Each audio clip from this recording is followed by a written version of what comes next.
You're tuned in to the Hearing Matters podcast with Dr. Gregory Delfino and Blaise Delfino of Audiology Services and Fader Plugs, the show that discusses hearing technology, best practices, and a growing national epidemic, hearing loss.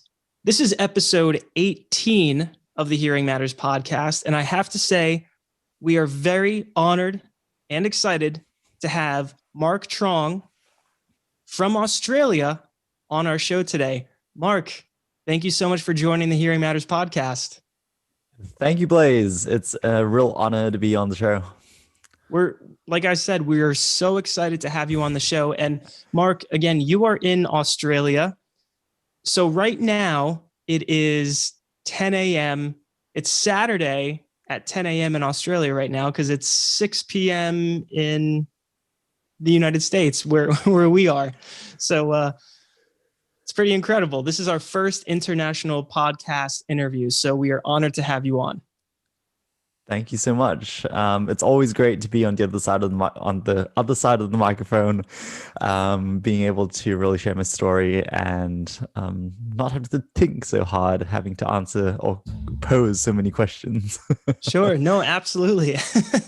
And Mark, you host a podcast called the Hear Me Out podcast, and for our listeners tuned in, we are going to be discussing online content delivery because, Mark, I sense and what I've seen and what we've seen at Hearing Matters podcast is you have so much passion for the field of audiology, which your patients absolutely see that when they are in the office with you. But before we even talk about audiology, Mark, can you briefly bring us through your history with regard to entering the field of audiology? What inspired you?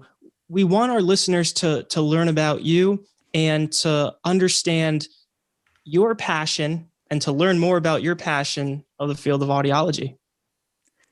Yeah, so it started when I was quite young. So at the age of 6, I got diagnosed with a 4 and 6K high frequency hearing loss in the right ear. I didn't tell you this before, Blaise. No, this is the first time I'm hearing about this. Wow. Okay. Wow. And we really didn't know what the cause of it was. As here in Australia, 22 years ago, there was no newborn hearing screening. I mean, in Singapore. I moved to Australia when I was about 6 or 7, and one of the teachers noticed that I wasn't hearing very well in the classroom, and they decided to send me out to an audiologist to get it checked out. Went to the audiologist, got my hearing test back, and gave my parents the shock of their life. And and so when I was applying for positions and applying for a uni course, I was looking for something in the health sciences. My parents were like, okay, health sciences and healthcare is going to be blowing up over the next few years, and people are really going to be needing healthcare. It's not going to be going down. Unfortunately, I can't find a job at the moment, but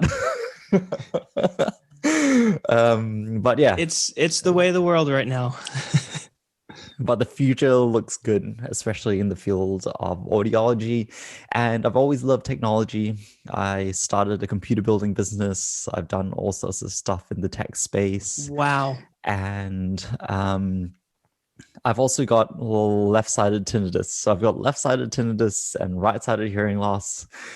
It's probably from playing violin. Like I was just about to ask you that. I was going to say, Mark, if you have left-sided tinnitus, well, tinnitus in your left ear, then is that because you play the violin? I think so, because I've got a nice violin. It spits out maybe 120 dB or maybe 100 dB of sound when I'm really going at it. And it's right next to my ear. So I think that's one of the major causes. That would absolutely make a lot of sense. So, Mark, your passion for the field of audiology really started at a young age. You know what it's like to live with hearing loss and the effects that hearing loss can have on not only adults, but also children. learning in the classroom, even that incidental learning as we go through life. Now, I want to briefly touch upon the fact that you are a musician, because as I personally connect with a lot of the audiologists in our field, so many of them are musicians, which is awesome because I can speak that same language. I'm a musician as well.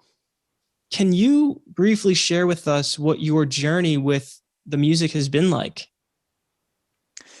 Yeah, so I've been playing the violin since I was about 5. I picked up the cello somewhere along the way. That was a ton of fun, just trying out something different. But yeah, just always really enjoyed playing the violin. It's like I can actually play the violin better than I can talk sometimes. It's like second nature. And we're actually going to put a link in the description of the show of one of your videos, because I want our listeners to see how much of an incredible violinist you are. I mean, truly, I was blown away. Now, Mark, we're going to be talking about online content delivery as it relates to the field of audiology, or really any other business, small business. Now, essentially, we are the most connected demographic to really ever exist, right? We have Instagram, LinkedIn, Facebook, TikTok, all of these platforms. So, Mark, as private practice owners, as small business owners, as clinicians, how do we break through the noise in terms of content delivery? Yeah, I think the first thing we really have to recognize is that this is one of the most powerful tools in our toolkit in order to really spread the message. And I know a lot of people, a lot of clinicians are very worried about putting content online, about distributing it because they think it's not going to be a very good return on investment. It's going to be a waste of time. It's too hard. And one thing I like to think about it as, about it as an extension of word of mouth. That tell us more about that. Yeah, like the people in your community are able to see you. If any of your patients want to refer their friends over, and their friends aren't really that comfortable with audiology or aren't that comfortable with going into a clinic, and they want more information about hearing aids, hearing loss, and all that information, they are able to go online, see your face, get comfortable with you before even coming into the clinic. And I think that's really important, starting to break down those barriers way before they actually come into the clinic, because in business statistics, it says that it takes around 6 to 7 interactions with a person before they actually buy anything. Yes. So I think it's really important that we are engaging with the community online, whether that's answering questions on hearing forums, hearing aid forums, getting videos out there, and really meeting our patients where they are, getting them more educated, getting information in their hands so that they're able to be better informed consumers.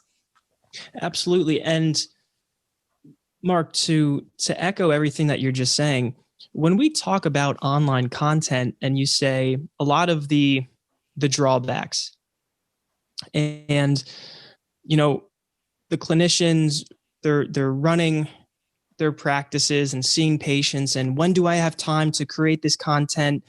I want to spend the weekend with my family, things of that nature. You're absolutely right. Online content is, and it could be, and for some is a full-time job, because the time, effort, and energy you need to put into it. And well enough that you run a YouTube channel and you run a podcast, and the two can parallel, and they do parallel with each other. So when we're talking online content delivery, okay, I am going to maybe go on Instagram and I'm going to share my story as a clinician. And there's a massive following on Instagram in the field of speech language pathology and audiology, which essentially here at Hearing Matters, we've recently discovered that because we didn't start Instagram, Mark, until April, really when COVID hit. Yeah. Why? I don't know. I haven't dabbled into the world of Instagram for audiology yet. I've posted some stuff, but it's just so hard to create so much content. And just being honest with you guys, for so many different platforms and to make it native for that platform, because you can't just take something which is going on LinkedIn and shove it on Instagram and make sure that works, because sometimes the audience which is coming in from Instagram isn't exactly the audience which is coming in on LinkedIn. Exactly. So, Mark, let's start at the most basic level. I'm a newer clinician, not even a newer clinician. Let's just say I'm an audiologist, and I want to get the word out there. I want to spread awareness of hearing healthcare. What platforms do I start with, or what platforms do I even start on? Is there only one platform that I want to start with? Tell us a little bit about that strategy. I think there's two platforms which I really like. And I think the two platforms which a lot of people are comfortable with, it's Facebook, where a lot of our older demographic live, in their 50s to 70s. I know a lot of the younger generations don't even know what Facebook is anymore. Like I lead a youth group at church, and they're like, I don't have a Facebook. I'm like, what do you use? They're like, Instagram group chats. I'm like, what is that? Sure. Yeah. And so there's an older audience now. A lot of the baby boomers are on Facebook. I believe the majority of the Facebook population are boomers. I could be wrong, so don't quote me on that. I would say the 50s and overs are still on Facebook. So that's a great place to start. And I know that a lot of businesses already have a small following with their Facebook page, getting their customers to like it, getting them to engage on that platform. And the second one I was thinking about is YouTube. So YouTube is a really great one for people to get search traffic. If people are interested in searching about information about hearing loss, about hearing aids, YouTube's a great one because there is barely anyone on there. I've been doing this for 6 months, and when I type up Widex hearing aid review, I'm at number 5, and I'm like, congratulations, that's incredible. There's so little competition in the space that there's a real area to grow. So I think one really great way to start is to start converting those FAQs on your website into videos. Yes. Like if people are asking, oh, does tinnitus mean I'm going to go deaf? Or does do hearing aids make me is hearing aids going to make me more deaf, or something like that? Debunking those myths in a quick 2 to 3 minute video, just holding your camera up to yourself going, hey guys, today I wanted to debunk the myth of hearing aids are going to make your hearing loss worse.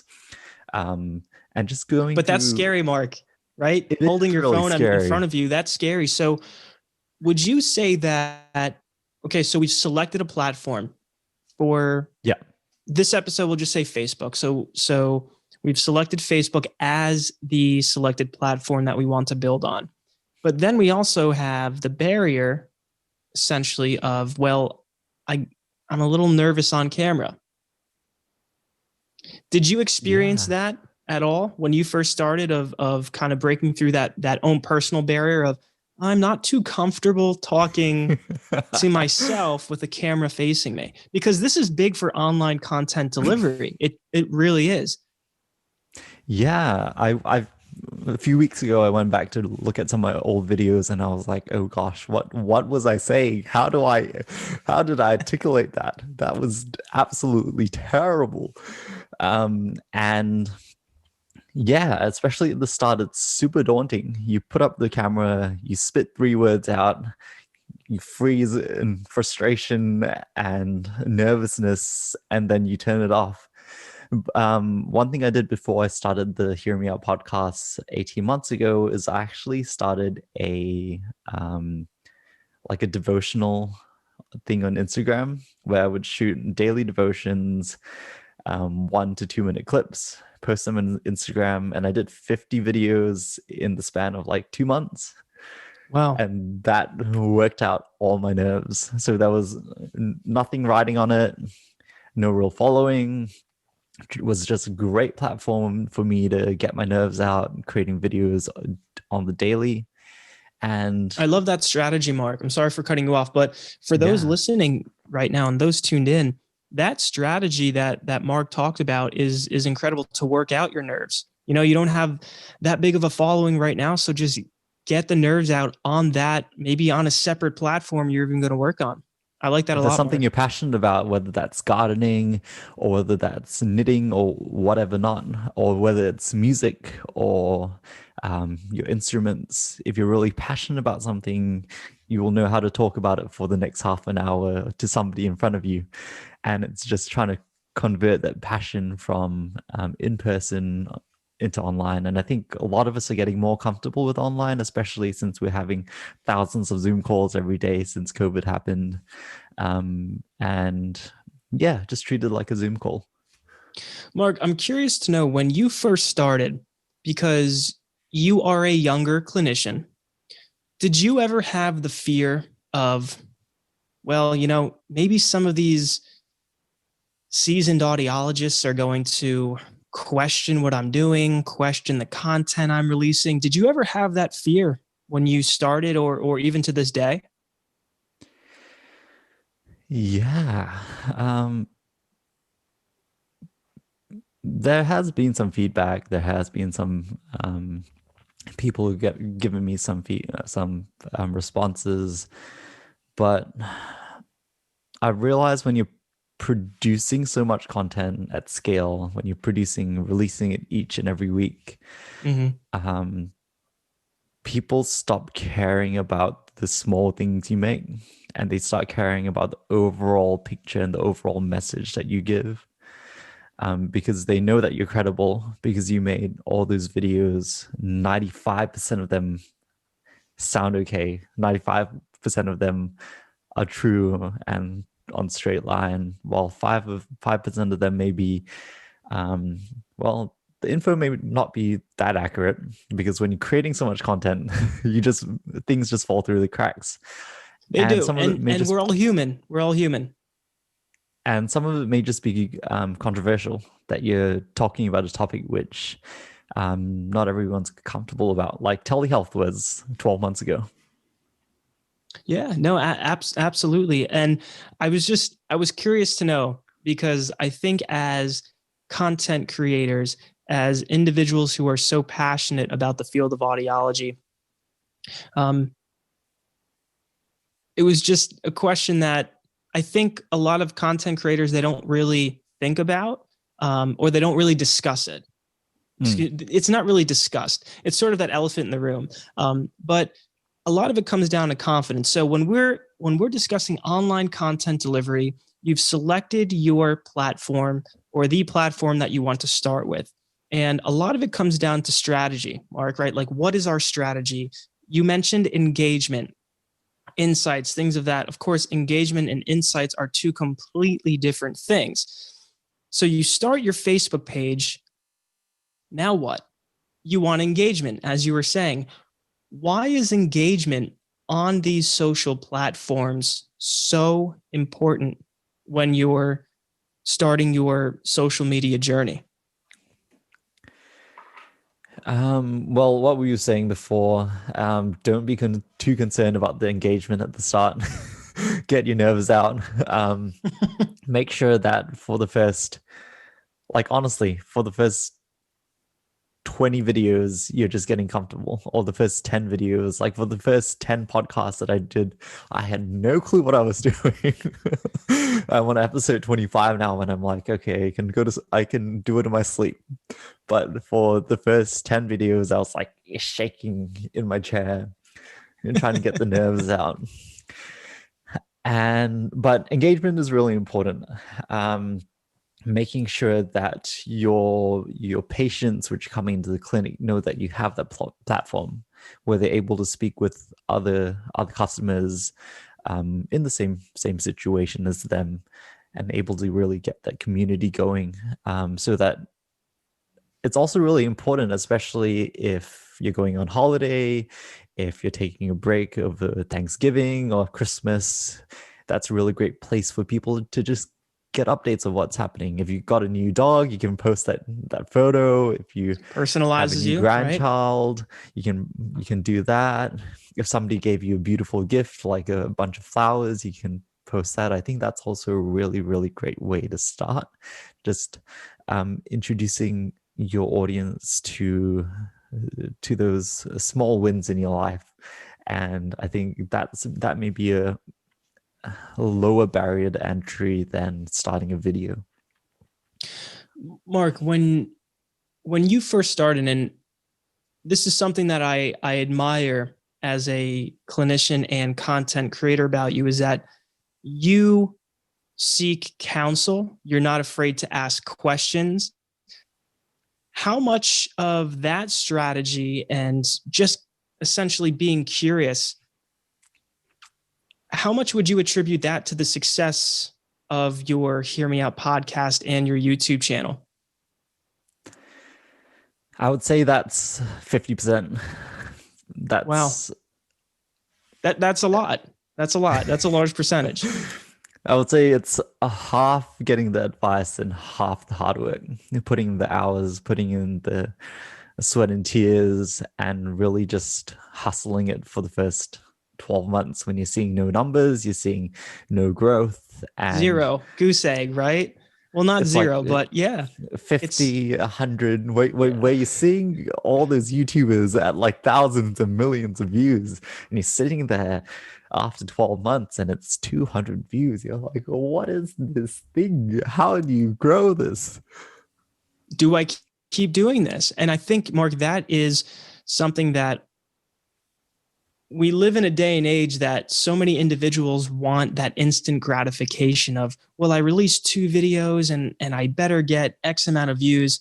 How important is it, Mark, when individuals, whether it be a small business, clinician, when you start your online journey, how important is it to be patient throughout the journey, even in the beginning? Well, I like to use this anecdote. When we start a new business, I know a lot of you listening are business owners, private practice owners.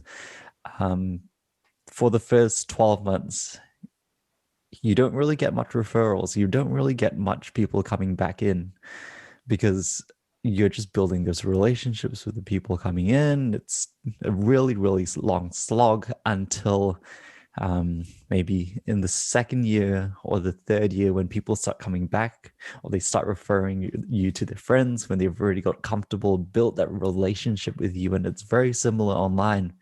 It takes that time. It takes that 12 months, 24 months to really build that online presence, build that community online where people are really looking for your content, where they're really expectant for what you post. And yeah, I think there's a real translation from building the rapport and building that, because if you're running a private practice, if you're a clinician, you're not going to go out of business tomorrow. And we really have to play for the long game for that 12 months when people are coming back in. I'm happy you brought that up, Mark, because, and I love how the two parallel. It's exactly like starting a business. It is starting a business, right? Being an online creator and a content creator, it takes a lot of time, effort, and energy. And I'm curious to know, you just recently graduated, so congratulations to you. I'm sure you're extremely excited, and you know, the Hearing Matters podcast team is really, we're excited for your successful journey, because you work incredibly hard. And there's a quote that I really, really like, Mark, and I think you'll appreciate this, and those tuned in right now, is, you don't need to compete, you need to create. And I feel like that is really the theme of this conversation, because we are discussing online content delivery. So we've selected our platform. In this case, we've chosen Facebook. We know that we need to engage with our patients. We need to be engaged. We need to post photos, maybe our new pets and things like that, because that humanizes us. I think the humanizing component regarding online content delivery is really important. So, and instead of being a business post, like you're trying to sell someone, it becomes, oh, it's just one of my friends posting something about their life. So instead of being a business page, it becomes just a natural integration into the newsfeed. So to echo that, Mark, when we're talking about content, how important is it? And do you advise, as a content creator and as a podcaster and a thought leader in the field of audiology, do individuals want to schedule out or plan out posts? Do they want to sort of create a marketing calendar? Tell us a little bit about that strategy and what you would recommend. I think at the start, I was watching a video on how to become a YouTuber. Listen, we have to, we've all been there. How do you podcast? How do you YouTube? And you know how most people are like, you need to be consistent. You need to release every week. It has to be consistent and it has to be timely. And they said one of the major barriers for newer creators, and one of the things really stop them, is consistency. Mm-hmm. Because if you're having a busy life, you can't exactly create it every week. Your kids come and bother you halfway, things pop up, family emergencies happen, the business just picked up, and things are getting really busy. Sometimes mm-hmm. you just can't create the content. So I think at the start, it's just really important to give yourself a bit of leeway, give yourself a bit of time to learn how the process works, what's comfortable for you, figure out the process of how to record a video, take a bit more time. And over time, you'll figure out, okay, this is what I like to create, whether that's FAQ videos, whether that's how to mm-hmm. change domes and receivers or things like that. And over time, you'll figure out what's your niche and what you like creating and where you fit in.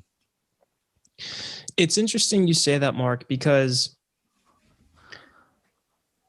as a content creator, many of us have that entrepreneurial mindset, and we sort of want to take the world by storm. So what I find really interesting is that you took the time to sort of, okay, let me invest in researching how to start a YouTube channel, things of that nature. And you said a word in there that when our team listens back to this, they're going to laugh, because I mentioned this in the other episode, is creating a process. And there's a book called The E-Myth by Michael Gerber. It's an incredible book. If you're a small business owner, private practice, administration, doesn't matter whether you own a business or you don't, you can apply this to your life. It's The E-Myth by Michael Gerber. He talks about creating this franchise prototype and implementing these processes and procedures and these systems that can be followed. So it's interesting because I'm sure you have systems down that you do in terms of recording your videos, recording your podcasts, that they're documented. So then what you could do to scale is, okay, well, I'm going to hire an intern, or I'm going to welcome an intern to the Hear Me Out podcast. These are the processes and procedures for the show notes, for editing, for X, Y, and Z. And you can pass off and transfer that work to someone else on your team. So that allows you to do what you're really good at. I've done that and I'm running out of money. So let's take the monetary aspect out of that, because costs come in many forms, right? And we can talk about that in in another episode. But I think what's really important is not even to put a timestamp on that, because when it comes to online content delivery, you need to be consistent. When we talked about Instagram, you had said, that's sort of a platform you haven't really gotten too heavily involved in yet. And that's okay, because you're focusing on YouTube and you're focusing on Facebook. Now, when it comes to learning the process, and I'm going to sort of circle back to the question, should new content creators at least have an idea or a theme? Let's just say on Monday, I'm going to post this type of theme, whether it be a how-to or an FAQ. Would you say that a thematic approach would be a good way to start? I think for somebody who really likes that structure, who really likes that plan, I think it would be really good. If you have a website, most of you already have an FAQ. So I think a good way to start is to take a piece of paper, write the topic of the FAQ at the top, and just start dot pointing them. Take another piece of paper, go through your second FAQ, third FAQ, fourth FAQ. And for the first one, take your time. Whether it takes an hour to shoot the video, whether it takes 2 hours to shoot the video, just make sure you're comfortable with it. And then release that. And then start if you're really busy, you can start batch processing them, so that you're doing 2 or 3 at the same time. And then you can just let them schedule on Facebook, so that over the next 3 weeks, over the next 4 weeks, those 3 or 4 videos can get released every Monday or every Wednesday, or whenever you would like them to release. Mark, I think the journey you're on is extremely exciting. And earlier on in the show, you reported that it's a great way to connect with current patients, but also future patients. And we've seen that with our patient base as well. And the podcast episodes that we've recorded, such as the hearing aid recommendation process, or what to expect at your initial hearing evaluation, we can send that information to our new patients. When they call, they schedule an appointment. Okay, we'd encourage you to listen to this episode. And for private practice owners, or even small business owners, that allows your current and future patients, like you said, 6 to 7 interactions before, maybe even making that call. But trust is an ongoing process, right, Mark? And how amazing it is today that with online content delivery, you are positioning yourself as a thought leader in the industry. And how important is that, especially in the field that we are in, with all of this noise going on, whether it be third parties and managed care and everything that's going on? How important is it to position yourself as that thought leader in the field of audiology with all of the tools that we've discussed during this episode? Yeah, I really liked what you said. I think another great way to view content delivery, a lot of us are like, how do I duplicate myself? How can I have 3 or 4 of the same of myself? I'm talking to our clients all the time. And this is a great way. If you have a catalog of content, you don't have to call them up. You don't have to video call them on how to change the receivers, especially if you're a private practice owner with only yourself and your receptionist or your front of house staff. I've been there. You can't take all those 25 calls. You can't take all those small things which people are having trouble with, and just sending them a quick video. Basically, everyone can watch a YouTube video nowadays. Sending them a link, texting them a link, literally duplicates yourself, so that you're spending more time on the business versus Mark, spending time troubleshooting. Yep. And it's interesting. Most individuals, it says this in the E-Myth, most individuals own a job. They don't own a business. And that's a very vulnerable position to be in, right? Because you want to spend time working on the business. rather than in the business. And you're absolutely right, to be able to duplicate yourself. And how do you do that? You record a video. And it's interesting because, to echo what you just said, at Audiology Services, we are essentially putting together this patient welcome pack. And we're going to distribute this to even current patients now, to where we have a ton of videos that we are going to shoot with our video team that we like to work with. They're family owned and local to the area. And that is content, Mark, that is going to allow us to duplicate ourselves. How important is it for, and I know we're nearing the end of our show, but this has been such an exciting topic to talk about with online content and delivery. The hearing healthcare field in and of itself is, for lack of a better term, sort of different than a lot of other industries, because it's medical. It's a medical model meeting a retail model. Okay. And in order for us to remain relevant, we essentially need to change, right? We need to enhance or pivot. How important is it for the private practice clinician to begin to get involved with online content delivery in order to remain relevant in the field?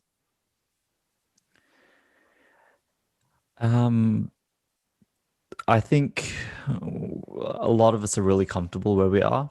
I do recognize that businesses have been running for 30, 40 years, just going with word of mouth.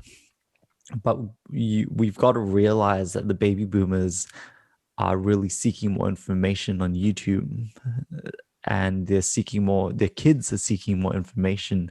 And especially in the next 10 to 20 years, as those 40 to 50-year-olds are getting into our demographic, those guys have been using iPhones and Android phones for the past 10, 15, well, by that time, 25, 30 years. Yeah. They're an entirely different demographic. So if we're looking at keeping our businesses alive for the next 10, 20, 30 years, we really got to recognize that those guys, as I'm sure a lot of you who are listening, if you want to buy a TV, if you want to buy a phone, if you want to buy anything, you go online to search up, okay, what's the best phone? What's the best TV?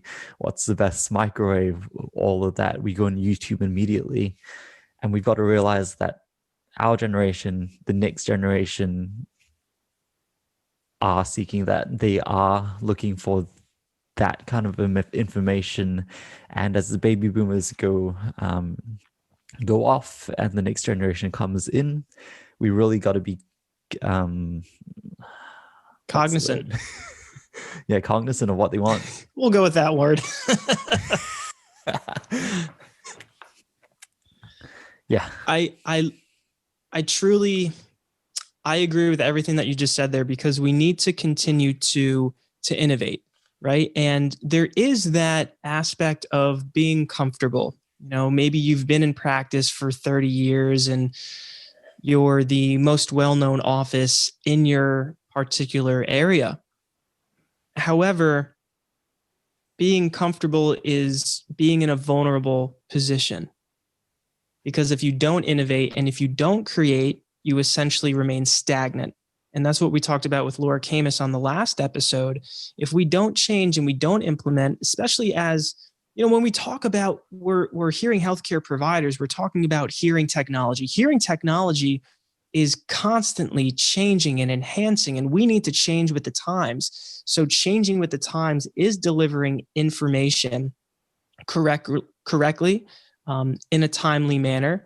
And it goes back to being able to duplicate yourself, Mark. You're then able to spend the time with your patients, helping them on their journey to better hearing.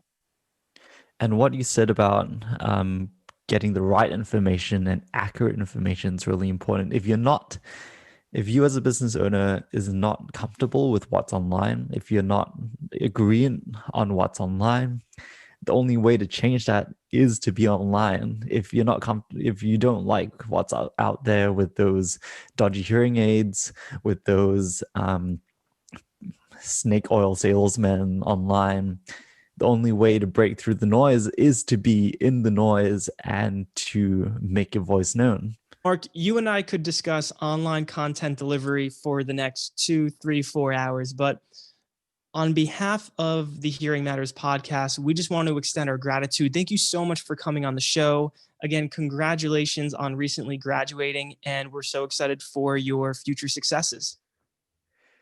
Thank you, Blaise. It's an absolute honor. It's great finally meeting you in person. I'll just call this in person, given yes, absolutely, given the past finally. I really love all the work you guys are doing at the Hearing Matters podcast, at Audiology Services. I think you guys are really pushing the boundaries of what's possible, and I'm really excited for more businesses to really emulate what's happening with your business. I think it's really important that we get that online delivery right and that we break through that noise. And I really wanted to thank you for this awesome opportunity to speak for an hour, almost an hour. Almost an hour. This is incredible. Yeah. Thank you so much. Mark, it's been great having you. You're tuned in to the Hearing Matters podcast with Dr. Gregory Delfino and Blaise Delfino of Audiology Services and Fader Plugs. Today, we spoke with Mark Truong all the way from Australia, and we discussed online content delivery.